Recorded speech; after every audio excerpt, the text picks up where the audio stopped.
देवाधिदेव 1008 श्री चंद्र प्रभ भगवान की जय जय जय। वर्तमान शासन नायक वर्धमान महावीर स्वामी भगवान की जय जय जय। परम पूज्य प्रातः स्मरणीय संत श्रोमणी आचार्य भगवान श्री विद्यासागर जी महाराज की जय जय जय।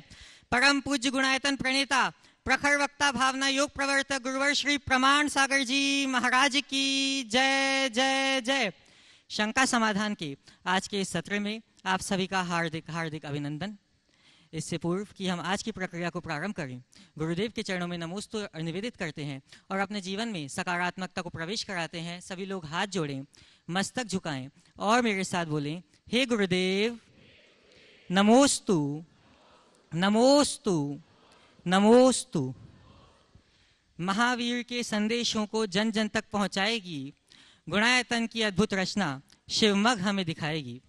बंधुओं, परम पूज्य आचार्य गुरुदेव के पावन आशीर्वाद से एवं पूज्य गुरुवर की पावन प्रेरणा एवं मार्गदर्शन में महावीर स्वामी के सर्वोदय तीर्थ में अवगाहित हो सकें सब लोग, इस भाव से सबका सर्वोदय हो सके, इस भाव से गुणायतन की रचना होने जा रही है।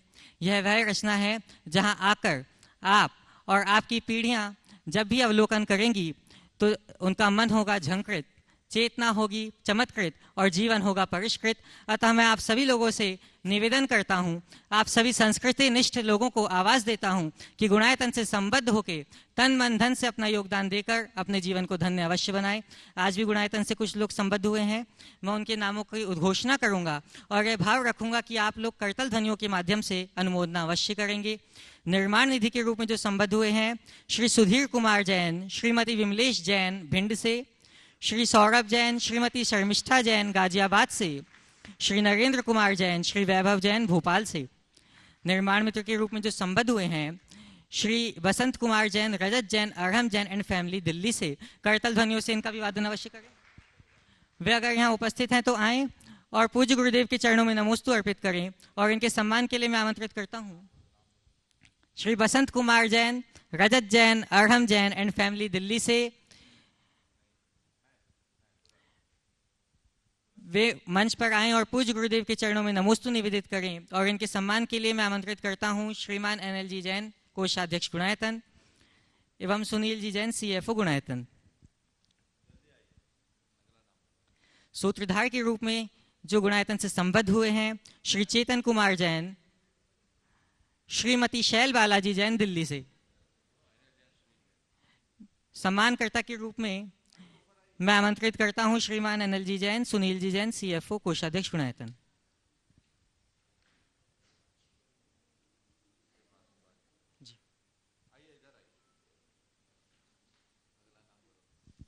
सूत्रधार के रूप में जो गुणायतन से संबद्ध हुए हैं, श्री चेतन कुमार जैन, श्रीमती शैल बाला जैन दिल्ली से।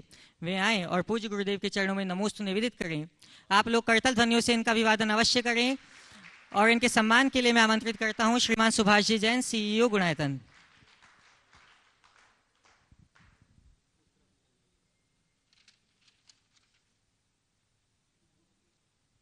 आज के प्रथम प्रश्न के लिए मैं आमंत्रित करता हूं श्रीमती वीना जी जैन, गाजियाबाद क्रॉसिंग से। वे अपने प्रश्न के लिए तैयार रहेंगी। सभी लोग करतल ध्वनियों से इनकी अनुमोदना अवश्य करेंगे।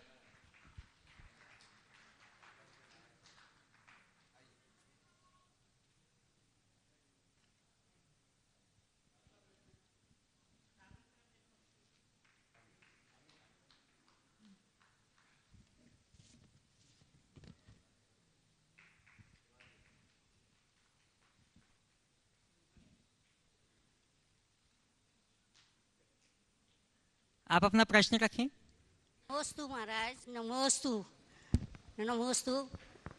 कुछ मनुष्य वक्त को बदलते हैं, कुछ वक्त मनुष्य को बदलता है। फिर इसके अलावा मेरा प्रश्न ये है कि मनुष्य की वास्तविक स्थिति परिस्थिति क्या है जो भ्रमित होता रहता है और वो अपनी परिश्रम करते हुए भी कभी सफल नहीं हो पाता। मनुष्य की वास्तविक परिस्थिति यही है कि वो अपनी वास्तविकता को नहीं जानता। हाँ, भ्रमित होता रहता है। वो अपनी वास्तविकता को नहीं जानता, इसलिए भ्रमित होता रहता है। जिस दिन वो अपने असली स्वरूप को पहचान लेगा, उसका सारा मिथ्या वहम टूट जाएगा और उसका जीवन का पथ प्रशस्त हो जाएगा। और परिश्रम में क्यों नहीं सफल हो पाता? परिश्रम में सफल नहीं हो पाता तो हार नहीं मानना चाहिए, निरंतर प्रयत्न करना चाहिए। ओ नमोस्तु नमोस्तु। हाँ, ऑनलाइन। नैनवा से रोहित जैन नमोस्तु पूर्वक पूछ रहे हैं, गुरुदेव आजकल सभी स्कूलों में सब धर्मों के सम्मान की बात बताई जाती है, सभी पर्व त्योहार मनाए जाते हैं, परंतु महावीर जयंती को उतना महत्व नहीं दिया जाता। गुरुदेव हम किस प्रकार से महावीर स्वामी के सिद्धांतों को प्रचारित करें कि भविष्य की नींव कहे जाने वाले बच्चे भी अहिंसा का महत्व समझ सकें? सामाजिक स्तर पर स्थानीय स्कूलों में महावीर जयंती के अवसर पर प्रतियोगिताएं भी आयोजित कराई जा सकती हैं क्या? कृपया मार्गदर्शन दें। देखिए, बिल्कुल सही बात है। जैसे अन्य धर्मों के पर्व त्योहारों को महत्व दिया जाता है, ऐसे ही जैन पर्व त्योहारों को भी मिलना चाहिए और इसके लिए जागरूकता का वातावरण हम सबको बनाना चाहिए। भगवान महावीर की जयंती आने वाले 3 तारीख, कई जगह 4 तारीख को मनाया जा रहा आ रही। महावीर जयंती को लोग उतने गंभीरता से नहीं लेते, कई राज्यों में तो छुट्टियां भी नहीं। तो हमें पूरे देश में जागरूकता लानी चाहिए और विद्यालयों में विद्यालयीन स्तर पर कुछ ठोस कार्यक्रम संचालित करना चाहिए, जिससे भगवान महावीर और उनके जीवन दर्शन को लोग जान सके। लेख प्रतियोगिता आदि भी इसका एक अच्छा माध्यम है और आज के सोशल मीडिया के माध्यम से भी भगवान महावीर और उनके सिद्धांतों को जन जन तक पहुंचाने का प्रयत्न करना चाहिए। यदि ऐसा हम करने में सफल होते हैं तो निश्चित वो हमारे लिए बड़ी उपलब्धि होगी। बल्कि मैं तो ये कहूँगा कि जैसे बुद्ध पूर्णिमा कहा जाता है, राम नवमी कही जाती है, श्री कृष्ण जन्माष्टमी कही जाती है, भारत सरकार को चाहिए महावीर जयंती की जगह महावीर त्रयोदशी कहे। ये एक अच्छा सुझाव है और इसके लिए समाज में एक वातावरण बनाना चाहिए। यदि ऐसा वातावरण बनता है तो लोगों को सहज भगवान महावीर के प्रति जागरूकता होगी और उनके जीवन संदेशों को आत्मसात करते हुए जीवन को आगे बढ़ाने में मदद मिलेगी। सुभाष चंद्र जैन चौधरी जोधपुर राजस्थान से नमोस्तु पूर्वक पूछ रहे हैं, गुरुदेव शब्द शास्त्र भी है और शस्त्र भी है, ये कैसे संभव है? समाधान दीजिए। नमोस्तु। शब्द शास्त्र भी है और शस्त्र भी है। ये कैसे संभव है? बहुत सहज संभव है। अभी मैं आपके सवाल का उत्तर दे रहा हूँ, आपको अच्छा लग रहा है? लग रहा है ना? ये शास्त्र है। अब मैंने कह दिया तुम लोग अकल वकल तो है नहीं है, कुछ भी पूछ लेते हो, समझ में आना चाहिए क्या पूछना क्या नहीं पूछना। अब क्या होगा? बैठ जाओ यहां से। क्या हो गया? एक शब्द ने आह्लाद भरा, एक शब्द ने आघात किया। जो आघात पहुंचाता है वो शस्त्र है, इसलिए शब्द शस्त्र भी है, शब्द शास्त्र भी है। जो हमें सीख दे वो शास्त्र और जो हमें घात पहुंचाए, आघात पहुंचाए वो शस्त्र। इसलिए शब्दों को हमें बहुत संभाल कर प्रयोग में लेना चाहिए। ललितपुर से श्रीमान Yashwant Singhai retired GST officer नमोस्तु पूर्वक पूछ रहे हैं, गुरुदेव किसी संत ने कहा है कि हार को भी सहना सीखिए क्योंकि हर रास्ते पर जीत नहीं लिखी होती। यह भी कहा जाता है कि जिंदगी की यही रीत है, हार के बाद ही जीत है। पूज्य श्री, चूंकि हम संसारी प्राणियों को हार हजम करना बहुत तकलीफदायक होता है, अतः मेरी शंका है कि समता भाव धारण करते हुए हार को आसानी से हजम करने के सूत्र बताने की कृपा करें। समता भाव धारण करते हुए हार को हजम करने के सूत्र पूछे। बात बिल्कुल सही है। हर जीत नहीं, जीत के बाद हार भी होती है और हार के आगे जीत होती है। मनुष्य की एक बड़ी विडंबना है कि वो हार को स्वीकार करता है, जीत को स्वीकार करता है, जीत का सत्कार करता है, पर हार को स्वीकार करने को तैयार नहीं होता। लेकिन ऐसा कर सकता है बशर्ते वह जीवन को एक खेल की तरह सीख ले। हमारा जीवन एक खेल की भांति है। जब हम किसी खेल में सम्मिलित होते हैं तो उसमें पहले से तय होता है एक को जीतना है, एक को हारना है। अगर कोई खेल खेला जाए और दोनों पक्ष जीत जाए तो खेल का मजा ही क्या। तो खेल में जीत की जितनी महत्ता है, हार की भी उतनी ही भूमिका है। जीत हार दोनों चलता रहता है। तो हम खेल खेले, उसमें जीत हो, उसका जश्न मनाए, तो हार को भी हजम करने के लिए तैयार होना चाहिए। हार और जीत को एक खेल के दो पहलू की तरह देखने वालों के जीवन में इस तरह की दुविधाएं नहीं होती और वो दोनों में समान बने रहते हैं। और कई लोग जीत के हार जाते हैं और कई लोग हार कर जीत जाते हैं। जिनकी दृष्टि बड़ी होती है वो ऐसा कर सकते हैं। मैं आपको बताऊं, एक जगह एक प्रतियोगिता थी एथलीट्स की, 400 मीटर की दौड़ थी। उसमें एक ऐसा प्रतियोगी था जिसने कई अवार्ड ले रखे थे, सबको पता था यही जीतेगा, लेकिन एक दूसरा व्यक्ति जीत गया और ये व्यक्ति 3 सेकेंड पीछे रह गया। जो जीता उसे अवार्ड मिला और जैसे ही अवार्ड मिला उसने हारे के चरण छुए, बोला मैं जीता हूँ वो इनकी कृपा से जीता, मैं जीता हूँ पर इनकी कृपा से जीता हूँ। सबको आश्चर्य कि ये प्रतियोगी दोनों एक दूसरे की प्रतिद्वंदी, फिर भी ये कह रहा है कि इनकी कृपा से जीता हूँ, मामला क्या है। तो बात खुली कि उस व्यक्ति की जो विजेता था उसकी माँ कैंसर से ग्रसित थी, उसकी चिकित्सा के लिए 5 लाख रुपए की ज़रूरत थी और इस प्रतियोगिता में 5 लाख रुपए का अवार्ड था। उसने जा कर के उससे कहा कि मुझे पता है तुम जीत जाओगे, तुम्हें कोई हरा नहीं सकता, लेकिन तुम्हें 5 लाख रुपए से कुछ फर्क नहीं पड़ता, पर मेरी माँ की जान इस 5 लाख से बच जाएगी। तो बस इतना उसने कहा, जानबूझकर उसने अपने आप को 3 सेकेंड पीछे कर लिया और अगला जीत गया।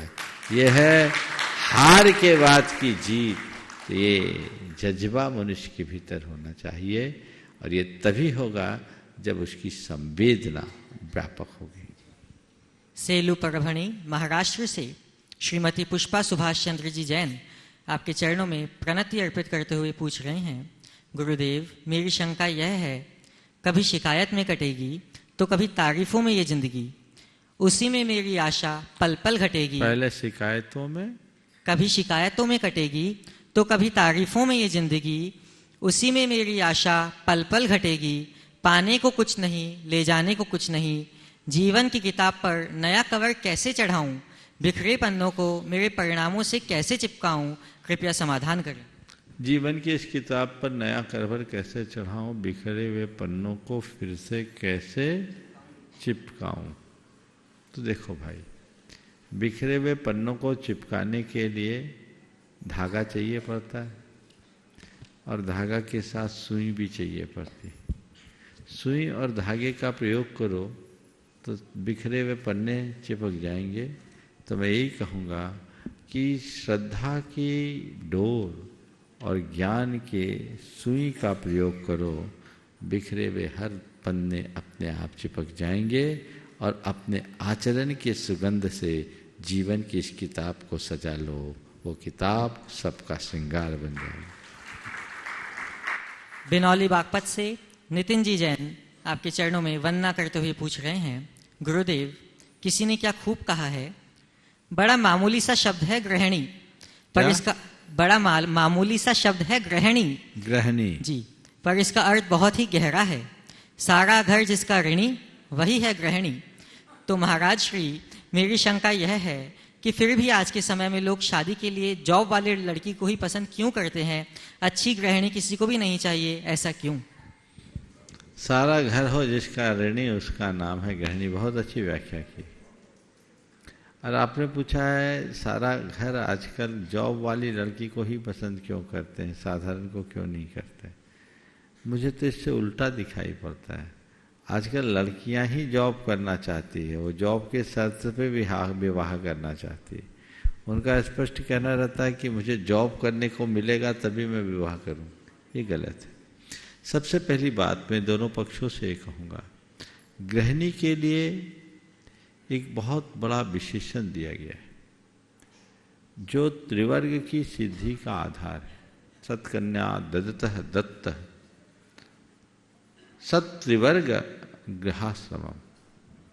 अगर कन्यादान किसी ने किया है, विवाह किया है और गृहिणी को लेकर आया है, तो उसे धर्म, अर्थ और काम पुरुषार्थ रूप त्रिवर्ग की प्राप्ति हुई। इसलिए जिससे घर रहे ऋणी व गृहिणी, ये कहने में अत्युक्ति नहीं है। पर ये तभी संभव होगा जब गृहिणी के समस्त गुणों से संयुक्त होगी, नहीं तो उल्टा भी हो जाता है। जो घर को बना दे ऋणी, है ना, ये भी उल्टा हो जाता है। तो आजकल दोनों तरफ से चीजें हैं। जहाँ तक जॉब का सवाल है, मैं कई बार ये बोल चुका कि लड़कियों को पढ़ लिख कर योग्य होना चाहिए और जॉब के लायक बनना चाहिए, पर जॉब उनकी प्राथमिकता नहीं होनी चाहिए। जॉब तभी करे जब जरूरत हो, क्योंकि घर का संचालन भी एक बहुत बड़ा दायित्व है, एक बहुत बड़ी जॉब है, इसे कभी नहीं भूलना चाहिए। अब ये लोगों में सोच आ रही है और बहुत सारे लोगों ने अपने अच्छे खासे जॉब को छोड़ा है। तो परिवार को, आने वाली संतति को आगे बढ़ाने के लिए कोई जरूरी नहीं कि हम बाहर जॉब करें, एक घर में जॉब करें, एक बाहर जॉब करें, तो ज़्यादा अच्छा है। उत्सव 16 अहमदाबाद से अशोक कुमार जी गांधी आपके चरणों में नमोस्तु पूर्वक पूछ रहे हैं, गुरुदेव, ऐसा देखने में आता है कि इंसान धन के पीछे तब तक भागता है जब तक उसका निधन ना हो। महाराज जी, मेरी जिज्ञासा यह है कि इंसान को कब तक धन के पीछे भागना चाहिए, समाधान करें।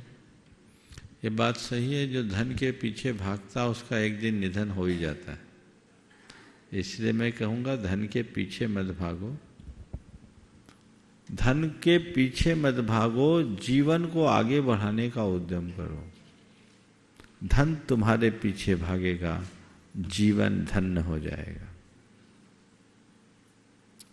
अयोध्या प्रसाद गोयली ने एक बहुत अच्छा किस्सा लिखा। धन को लक्ष्मी कहते हैं।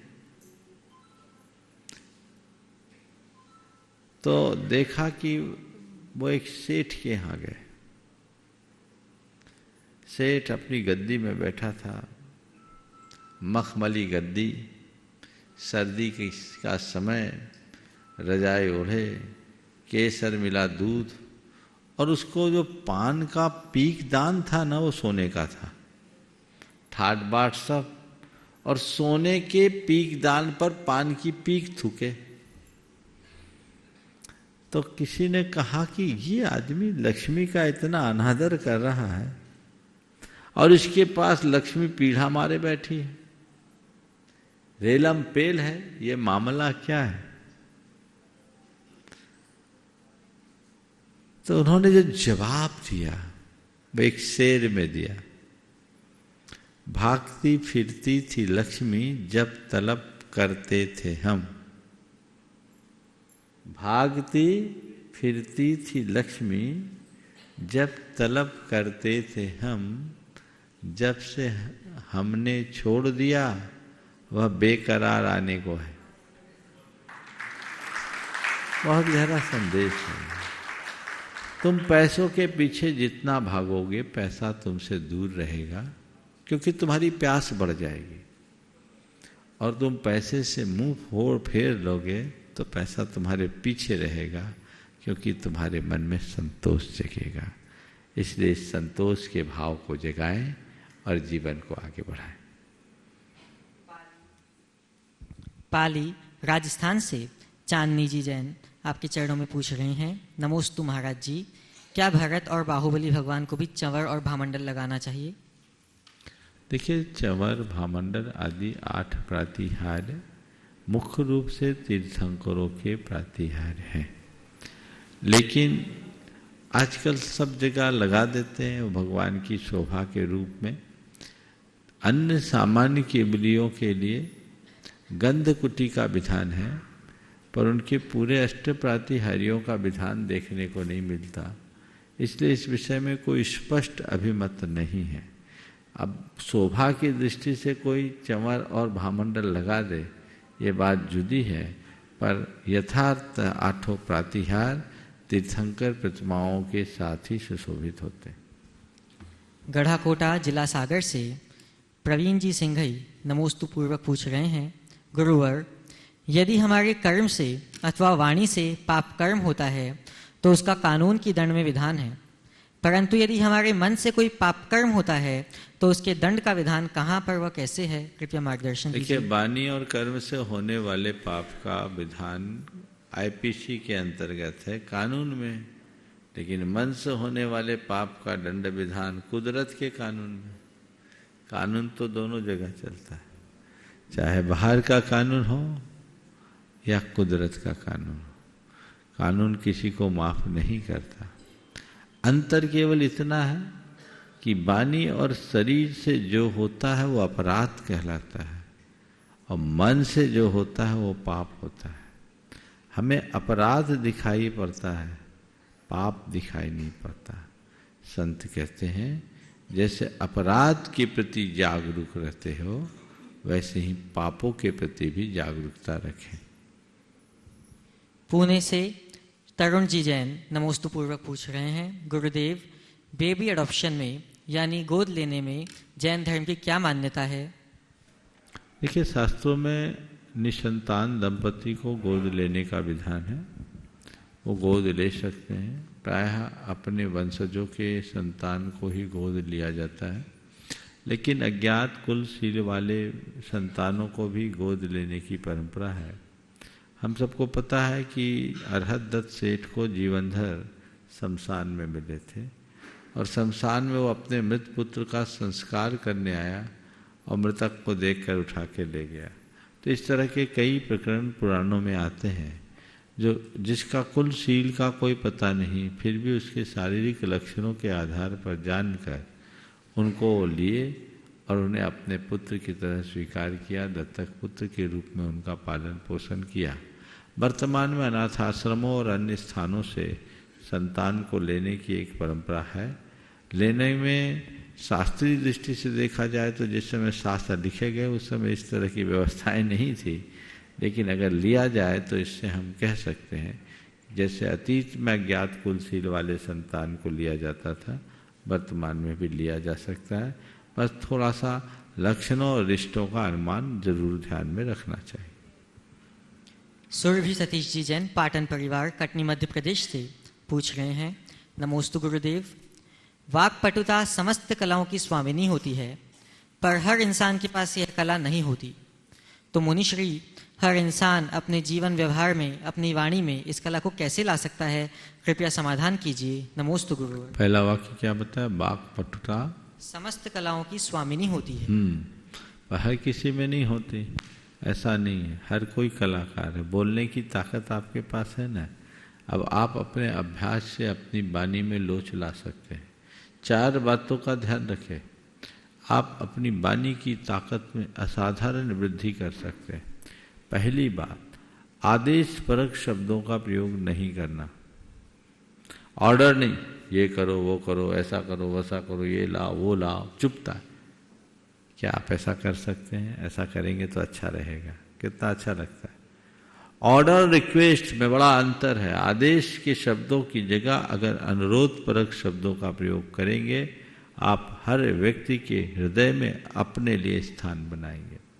दूसरा, आरोप, किसी पर कोई चार्ज न लगाए। आरोप परक शब्दों का प्रयोग नहीं। तुमने ऐसा कर दिया, तुमने वैसा कर दिया, तुम्हारे कारण ऐसा हुआ, नहीं। आरोप नहीं। आरोप की जगह हम संभावनात्मक शब्दों का प्रयोग कर सकते हैं। ऐसा हो गया, तुमने किया नहीं। तीसरी बात है, आलोचना परक शब्दों का प्रयोग न करें।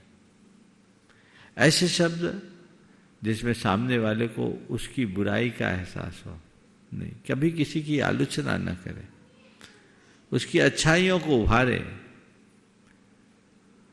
तो अच्छा लगता है। आलोचना कभी किसी को अच्छी नहीं लगती, वो चुभ जाती है। तो आलोचना परक शब्दों के प्रयोग से बचे।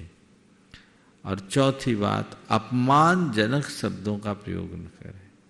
ऐसे शब्द का प्रयोग किसी के साथ न करे जिससे वो अपने आप को अपमानित महसूस करे। हर कोई अपने मान को सुरक्षित रखता हुआ महसूस करे तो इन सब चीज़ों से बचा जा सकता है और वो जीवन को बेहतर बना सकता है। तो आदेश परक, आरोप परक, आलोचना परक और अपमानजनक शब्दों के प्रयोग से बचना सीख जाएं। आपकी वाणी में असाधारण ताकत आएगी और वह आपके व्यक्तित्व को निखार देगी। लक्ष्मीलाल कोठारी, पुष्पा देवी कोठारी, कमर्शियल कॉलोनी, बांसवाड़ा, राजस्थान से पूछ रहे हैं, नमोस्तु भगवान, नारकी से एक इंद्रिय जीव अधिक दुखी है, ऐसा कहना कहाँ तक सत्य है? देखिए, दुखी अगर देखा जाए तो दुख का भेदन तो नारकियों को ज़्यादा होता है। एक इंद्रिय तो केवल कर्म फल चेतना का अनुभव करता है और नारकी कर्म चेतना का भी अनुभव करता है। इसलिए सामान्य कथन है, पर यथार्थ नारकी का दुख ज़्यादा गहरा है, प्रत्यक्ष। अब मैं गुरुदेव आपकी आज्ञा से प्रत्यक्ष उपस्थित लोगों को यहाँ बुलाना चाहूँगा। सर्वप्रथम एक सूचना के साथ श्री सुभाष जी जैन, CEO गुणायतन वे आए और आपके बाद प्रश्न के लिए तैयार रहेंगी स्मिता जी पाटनी, दिल्ली। परम श्रद्धेय गुरुदेव के चरणों में शत शत नमन। गुरुदेव, आज एक जैन समाज को इतनी क्षति हुई, उसी संदेश के साथ मेरे को यहाँ प्रस्तुत होना पड़ा। जैन समाज के एक सूर्य श्री भट्टारक श्री चारुकीर्ति जी महाराज का आज देवलोक गमन हुआ, जिससे पूरे जैन समाज में बहुत शोक, बहुत दुख की व्याप्त हो गया है। गुरुदेव चारुकीर्ति महाराज ने पूरे जैन समाज का मार्गदर्शन दिया। उनकी एक अभिनव मैनेजिंग पावर थी, जिससे उन्होंने बहुत बड़े बड़े प्रोग्राम हमारे बाहुबली जी में कराए। उन्होंने ये धर्म चक्र की यात्रा कराई, जिस समय उन्होंने इंदिरा गांधी जी ने उनको कर्मयोगी की उपाधि भी प्रदान की थी। और बहुत सारे इंस्टीट्यूशंस उन्होंने बनाए एजुकेशन के लिए, सामाजिक उत्थान के लिए बहुत सा काम किया। हम पूरे परिवार, गुणायतन परिवार, सेवायतन परिवार की ओर से उनके चरणों में श्रद्धांजलि अर्पित करते हैं और आपसे विनती करते हैं कि उनके विषय में हम लोगों को बताएं। नमस्ते।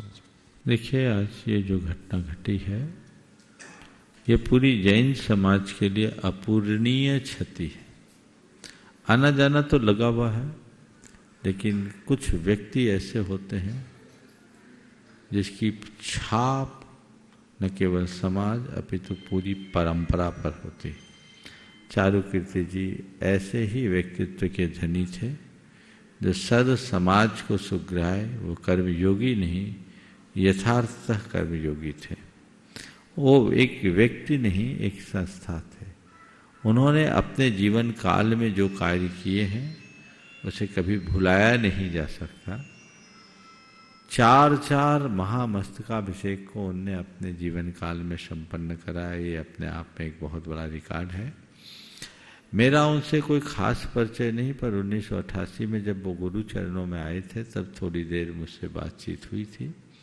मैंने देखा वो बड़े विनम्र, गुणग्राही और साधु सेवी थे। साधुओं के प्रति उनका बड़ा अनुराग था।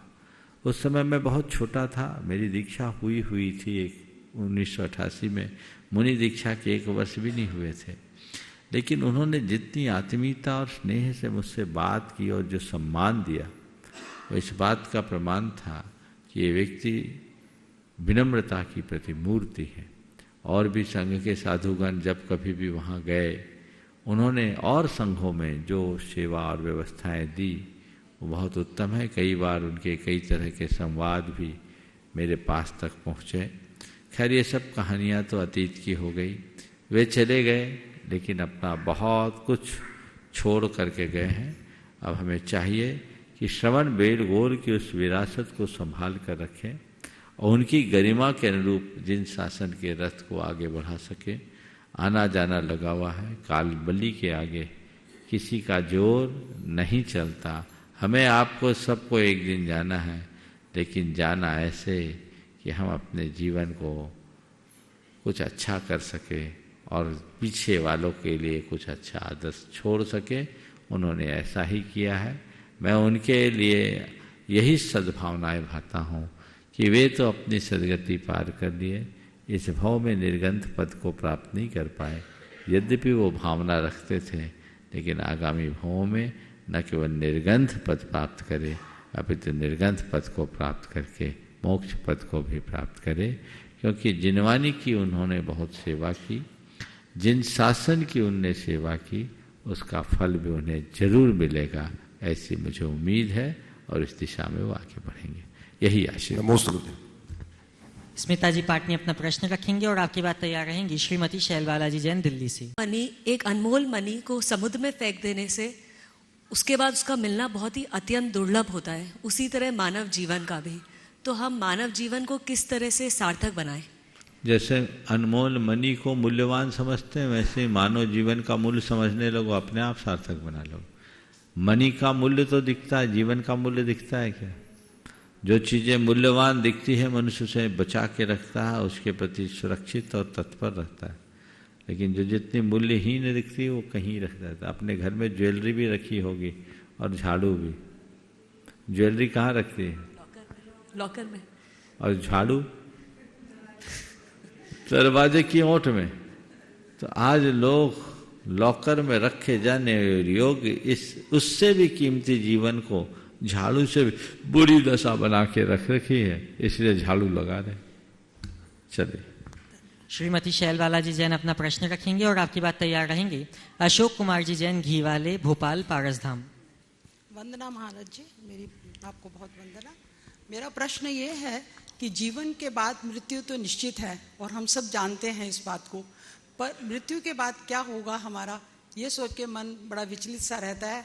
बहुत तरह की थ्योरी सुनने में आती हैं, पर आपके विचार जानना चाहती हूँ। मैं तो एक ही बात जानता हूँ, परीक्षा के बाद वही बच्चा डरता है जो साल भर पढ़ाई नहीं करता।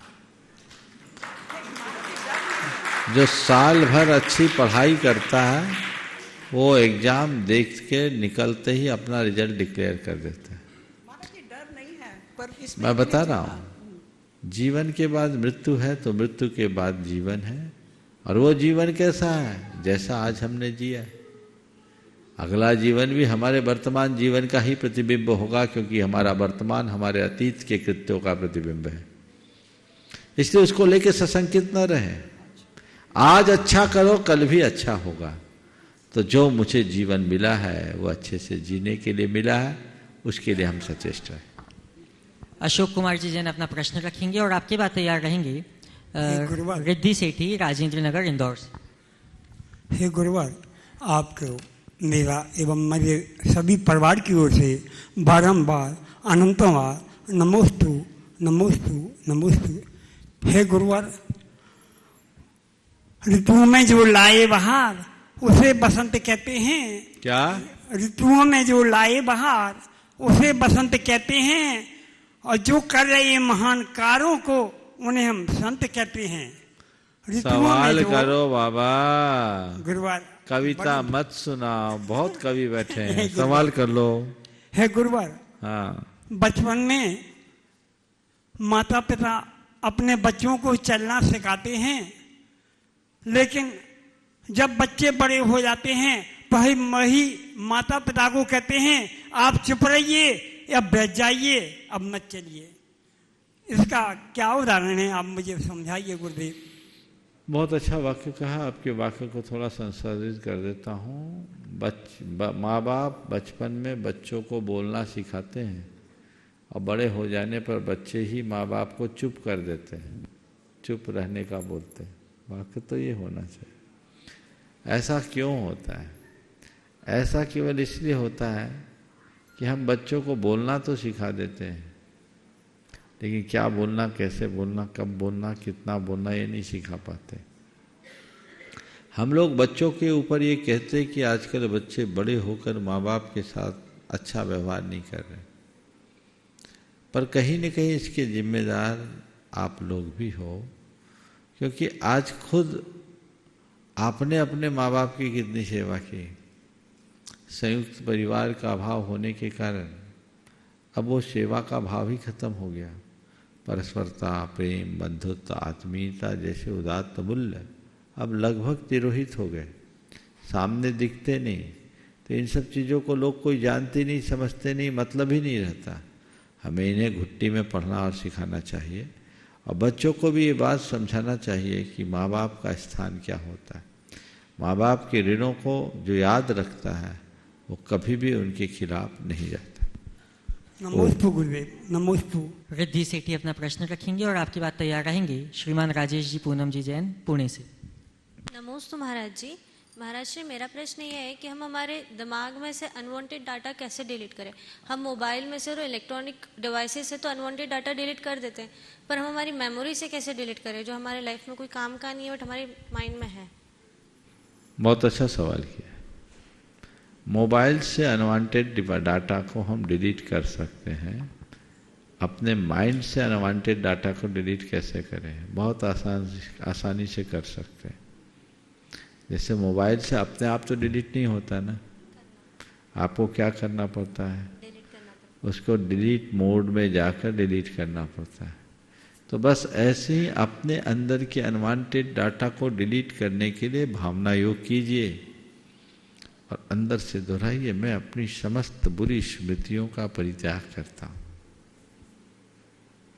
क्षमा करने की आदत, क्षमा मांगने का भाव, नजरअंदाज करने की क्षमता अगर आपने अपने अंदर विकसित कर दी तो आपके दिमाग में कोई भी अवांछित बात टिकेगी नहीं, आएगी चले जाएगी। कई बार लोग हम लोगों से आकर कहते हैं हमसे ऐसी गलती हो गई, वैसी गलती हो गई, और वो जिस गलती की बात करते हैं वो गलती हम लोग सामने होती है और हम लोग उसको नोटिस में ही नहीं लेते। वो कहते तो पता लगता है कि ऐसे भी हुई। तो क्यों? चीज़ों को इग्नोर करो, उतना ही एक्सेप्ट करो जितना जरूरी है। जो अवांछित है उसे स्वीकार ही मत करो, और अगर आ गया तो उसे नज़रअंदाज करो। क्षमा करने और क्षमा मांगने की कला विकसित कीजिए, भावना योग कीजिए, आप सदा बाहर प्रसन्न बने रहेंगे। महाराज श्री, परिस्थितियों में सामंजस्य कैसे पाए? मतलब बहुत जल्दी क्रोध आ जाता है या कुछ भी होता है तो एकदम रिएक्शन होता है, चीजों को एक्सेप्ट नहीं। इसके लिए आप कुछ मत कीजिए, मात्र 90 दिन तक लगातार 45 मिनट का भावना योग कीजिए, फिर मुझसे बात कीजिए। नमस्ते महाराज जी। राजेश जी पूनम जी जैन अपना प्रश्न रखेंगे और आपकी बात तैयार रहेंगे अविशी भंडारी जयपुर से। नमोस्तु गुरुदेव। गुरुदेव, ये प्रश्न मेरा नहीं है, आपकी अनुमति से। नहीं, हाँ बोलो बोलो। हाँ राजेश बोलो। गुरुदेव, आपकी अनुमति से प्रश्न रखना चाहूँगा। प्रोफेसर फूलचंद जैन प्रेमी जी की सुपुत्री दिल्ली से डॉक्टर इंद्रू जैन राष्ट्र गौरव का ये प्रश्न है। हालांकि गुरुदेव आपने इसके ऊपर अभी बोला, पर थोड़ा सा और विस्तार चाहेंगे। नमोस्तु करते हुए पूछ रही हैं, विगत काफी समय से महावीर त्रयोदशी के रूप में जन्म ये बात तो आ गई, और कुछ बोलो, दूसरा सवाल करो। पूज्य गुरुदेव के चरणों में कोटि कोटि नमन है। गुरुदेव, आजकल मेट्रो सिटीज में कुछ एक नया कॉन्सेप्ट डेवलप होता जा रहा है कि जितने भी जो मल्टी स्टोरीज बिल्डिंग बनती है, जितनी भी मल्टी स्टोरीज बिल्डिंग और हाई राइज बनती है, तो उनका ये मानना होता है कि सदा सुखी रहने के लिए उनके 5 पिलर हमारे जीवन में प्रायोरिटी में होने चाहिए। एक तो पहला लग्जरी होम्स होना चाहिए, दूसरा सस्टेनेबल लिविंग होनी चाहिए, तीसरा सिक्योर लिविंग होनी चाहिए और हेल्दी लाइफस्टाइल, और 5वां मेंटेनेंस टीम अच्छी होनी चाहिए। तो ये तो एक सदा सुखी रहने के लिए, एक भौतिक उपलब्धि के लिए ये सब चीजें हो गई, लेकिन आध्यात्मिक उन्नति के लिए आपके अनुसार हमें किन 5 पिलर्स को इंपॉर्टेंस देना चाहिए? देखिए, बहुत अच्छी बात है। ये बाहर की संरचना है। अंदर की संरचना को बनाए रखने के लिए मैं 5 चीज़ें बता देता हूँ। कोई ज़रूरी नहीं है कि किसी पॉश कॉलोनी में, किसी अच्छे अपार्टमेंट में, अच्छे घर में रहने वाला व्यक्ति अच्छा जीवन जी ही ले। मकान अच्छा बन सकता है, पर जीवन तब अच्छा बनता है जब घर अच्छा बने। घर और मकान में बड़ा अंतर है। पहली बात तो मैं कहूँगा, मकान ईंट गाड़े की इमारत का नाम है, और घर जिसमें प्रेम, आत्मीयता, परस्परता, बंधुत्व और स्नेह, सौजन्य का सद्भाव हो। घर अंतरात्मा को छूता है। समझ गए?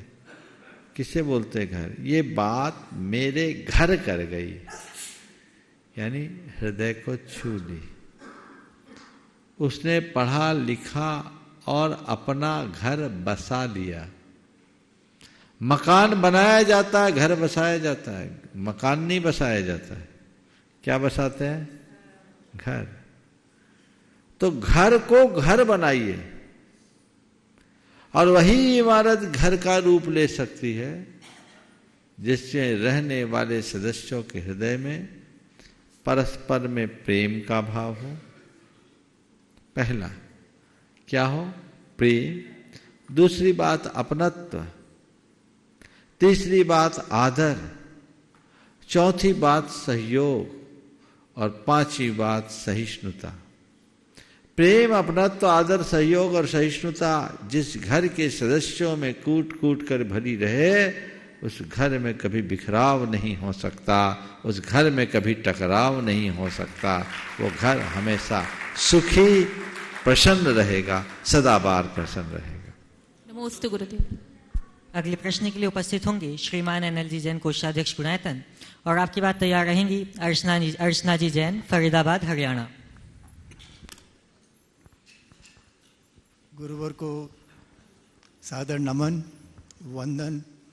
महाराज श्री, मेरी जिज्ञासा है कि दुर्गुणों, दुविचारों और दुखदायी तत्वों को मन में प्रवेश करने के लिए कैसे रोकें जिससे कि जीवन खुशहाली बने रहे और गतिमान रहे। दुर्गुणों, दुर्विचारों और दुखदायी तत्वों को जीवन में प्रवेश देने से कैसे बचे? मैं तो एक ही बात जानता हूं, अगर कहीं से धुआं आता हो तो आप लोग क्या करते हैं? घर की खिड़की बंद करते हैं ना। घर की खिड़की बंद करें। जहां से दुर्गुण, दुर्विचार और दुखदायी तत्व आ रहे हैं उस दरवाजे को बंद कर दीजिए। यानी पहली बात, ऐसे संपर्क से बचिए। अगर आप ऐसे लोगों के संपर्क में रहेंगे तो ये सब चीजें स्वाभाविक रूप से बढ़ेंगे ही बढ़ेंगे, इनसे आप बच नहीं सकते। तो इनसे बचिए, इनसे विराम लीजिए, उसे रोकिए, उनसे संपर्क संसर्ग बंद कीजिए। फिर केवल बचना मात्र पर्याप्त नहीं है, जो पहले से आ गए हैं उनको हटाइए। तो उनको उखाड़ने के लिए सतत अभ्यास कीजिए। पुराने दुर्गुण, दुर्विचार और दुखदायी तत्व हमारे चित्त में पहले से हैं, उन्हें हटा दिया। तो हटा देने मात्र से भी काम नहीं चलेगा, क्योंकि उनको एक बार हटा दिया दोबारा पनप जाएंगे। तो उस खेत में अच्छे बीज बोइए, सद्गुणों, सद्विचारों और सुखकारी तत्वों का आरोपण कीजिए, जिससे सुख की फसल लग सके। और केवल बो देना मात्र पर्याप्त नहीं है, बोने के बाद हर पल अच्छी भावनाओं का खाद पानी देते रहिए, ताकि आपके जीवन में अच्छी फसल लहलहाती रहे और आप अपने जीवन को अच्छा बना सकें। नमस्ते महाराज। अगला नाम बोलो, अपना नाम बोल दीजिए। अर्चना जैन, हाँ, फरीदाबाद से। मेरा तो बहुत साधारण प्रश्न था कि जैसे मंदिर में बहुत प्राचीन मूर्तियां हैं, तो आदिनाथ भगवान की वो मूर्ति है, इसका हमें क्या प्रमाण मिलता है? एक तो केश का मुझे बताया गया है, चिन्ह, उनका चिन्ह नहीं है, तो वो कैसे पता चला? और दूसरा है कि ये मूर्तियां हैं कहाँ की और कब की हैं, कितनी प्राचीन है? गुणायतन के इतिहास से एक अद्भुत घटना जुड़ी है। आदिनाथ भगवान जो यहाँ विराजमान है, ये बड़े चमत्कारिक ढंग से यहाँ आए। सन 2011 में मेरा चातुर्मास पावापुर में था। एक रात्रि में मुझे सपना है। सपने में मुझे भगवान के दर्शन हुए। अक्सर दर्शन होते रहते हैं, मैंने सपना मानकर नजरअंदाज कर दिया। उसके 15 दिन बाद सतना के एक सज्जन जय कुमार जी सिंह एक चित्र लेकर मेरे पास आए। बोले महाराज ये चित्र देखिए। चित्र देख के मैं चकित हो गया। बोले ये तो मैं सपने में देखा हूं, ये मूर्ति कहाँ की है? बोले सतना में है। कहाँ से आई है? बोले ये मुझे नहीं मालूम, एक अंशु नाम का लड़का थे तो उसको बताएगा, वो बताएगा, उसको पता है। हमने कहा ठीक है भाई बताओ, वो आने तो बात करता हूँ। बोला मुझे इतना पता है कि ये गुणायतन जानी। हद हो गई, मैंने मूर्ति देखी, ऐसी ही मूर्ति, यही की यही मूर्ति और गुणायतन में विराजमान है, ऐसा मैंने देखा, ये क्या कहानी? फिर मैंने उसको बुलवाया, वो मेरे पास आया तो उसने कहा कि सतना से कुछ दूर एक गांव में उसे सूचना मिली कि एक खेत के मेड़ में आधी दबी हुई ये प्रतिमा है। गांव के लोग वहां से मन्नत मनौती मनाते, कुछ भी काम हो, उनके जानवर बीमार पड़ जाए, गुम जाए, कुछ हो तो वहां अपना सब काम करते, बच्चा अच्छा बीमार पड़े तो हो जाए। उसे पता लगा, वहां गया, कई दिनों तक गांव के लोगों से उसने प्रार्थना की, निवेदन किया, तो लोग बातचीत हुई, कई दिन चले। एक दिन वो सुबह से अन्न जल त्याग करके भगवान के चरणों में श्रीफल चढ़ाकर निवेदन किया, है भगवान मैं आपको उच्चासन में विराजमान करना चाहता हूँ, आप यहाँ से विहार करें। संयोग से उस दिन लोग कन्विंस हो गए और सब लोगों ने, गांव वालों ने अपनी ओर से भगवान को ले जाने की सहमति दे दी। अब फिर क्या था, वो शाम हो गई, इस बीच 15 लोग मिलके मूर्ति को हिला नहीं सके। तब उसे ख्याल आया कि रात्रि हो गई, भगवान रात्रि में विहार नहीं करते। उसने कहा आज भगवान नहीं जाएंगे, कल जाएंगे। वो रात भर वहीं रहा, उसी गांव में रहा और दूसरे दिन प्रातः काल पूजा पाठ करके भगवान को उठाया तो फूल की तरह भगवान उठ गए। वो सतना के जैन मंदिर में ले आए। उसे सपना आता है कि मुझे सर्वोच्च स्थान शिखरजी गुणायतन में जाना है और वो निवेदन मेरे पास आ गया। जब निवेदन आया हमने कहा इससे अच्छी बात क्या होगी। तो 2012 में यहाँ आ गई, जनवरी में हमने उनको एक जगह रखवा दिया कि जब प्रतिष्ठा होगी तब देखेंगे। महावीर जयंती का समय निकट था, हमारी 25वीं दीक्षा जयंती मना रहे थे यहाँ सब लोग आए थे। तो मुझे सपना आता है कि विलम्ब मत करो, जल्दी करो। मैंने भगवान कह रहे कि बंद, पेटी में बंद करके मत रखो, मुझे वेदी में विराजमान। तो बिना कोई ज़्यादा प्रचार प्रसार के उस दीक्षा जयंती के कार्यक्रम में जितने लोग थे, भगवान की लगा कि एक तरफ रखेंगे तो भुजा दोष हो जाएगा, तो दूसरी ओर जो पार्श्वनाथ भगवान है, ये पार्श्वनाथ भगवान को बिलहरी से 32 जिन प्रतिमाएं हमारे सानिध्य में भूगर्भ से निकली थी। तो उनसे जब यहाँ सब लोगों ने संपर्क किया तो उनने सहस पार्श्वनाथ भगवान का विहार यहाँ करा दिया। तो 3 दिन में सारा घटनाक्रम हुआ और एक तरफ आदिनाथ, एक तरफ पार्श्वनाथ, बीच में चंद्र प्रभु भगवान यहाँ विराजमान है, ये अतिशयकारी भगवान है। और 2012 में यहाँ विराजमान हुए, तब से यहाँ सब में आनंद ही आनंद है। आप पूछ रहे हैं ये आदिनाथ भगवान कैसे हैं, तो उसमें उनके जो यक्ष यक्षिणी, चक्रेश्वरी और गोमुख बने हुए, उससे पता चलता है, विन्यास से पता चलता है। और ये लगभग 9वीं 10वीं शताब्दी की प्रतिमा है। पार्श्वनाथ भगवान भी लगभग 10वीं शताब्दी की प्रतिमा है, सम्मित शिखर जी की प्राचीनतम प्रतिमाओं में एक है। और ये तो अद्भुत है, उनका अंदाज उनको ही लगता है जो मंदिर में भगवान की आराधना करते हैं। और गुणायतन तो जब से आदिनाथ भगवान विराजे हैं तब से देख ही रहे हैं, दिन दुनी रात चौगुनी वृद्धि कर रहा है। खैर मैं इन सब बातों को महिमा मंडित नहीं करता, लेकिन ये आप सबके पुण्य के योग से कैसे चमत्कारिक ढंग से यहाँ आए, जिसकी मैंने भी कभी कल्पना नहीं की थी। चूँकि मैं ऐसी बातों को प्रचारित करना नहीं चाहता, इसलिए इनका उल्लेख कभी हुआ नहीं। आज बहुत दिन बाद आपने ये सवाल किया, इसलिए मुझे बोलना पड़ा। उपस्थित होंगे भाविका जी पाटनी तलवंडी कोटा से, और आपके बाद तैयार रहेंगे राहुल जी सिंघई बेंगलोर से। जी के चरणों में 3 बार नमोस्तु नमोस्तु नमोस्तु। महाराज जी, मेरा नाम भाविका वाटनी है। मेरा प्रश्न यह है कि स्कूल में मेरे सहपाठी मुझसे कहते हैं कि तुम जैन लोग जमीकंद नहीं खाते हो, लेकिन मूंगफली भी जमीकंद होती है, तो उसको क्यों खाते हो? तो उसका जवाब मैं उन्हें नहीं दे पाती। तो महाराज जी, मुझे उसका क्या जवाब देना चाहिए? देखिए, उनसे बोलो हम जमीकंद का त्याग करते हैं, जमीन में होने वाले नहीं। मूंगफली बीज है, कंद नहीं। मूंगफली आयली है, उसमें तेल निकलता है। कंद में दोष है, तेल में नहीं। समझ गए? वो तिलहन है, इसलिए जमीकंद नहीं है। समझ गए?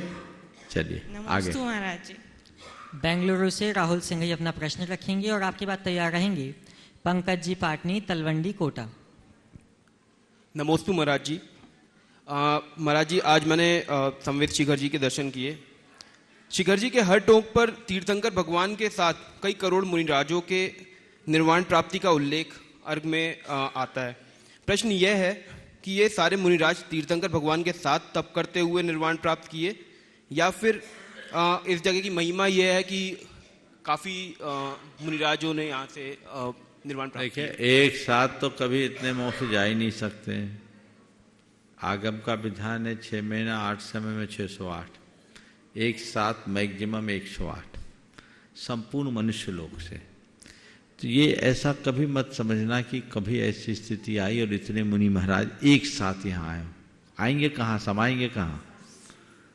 तो ये एक बहुत लंबे काल खंड की बात है, जो इस पूरी की पूरी 24 में भगवान ऋषभदेव से महावीर पर्यंत एक कोड़ा कोड़ी सागर जो असंख्य वर्षों का है, उस काल में हुआ है। समझ गए? तो बहुत बड़ा अंतराल है।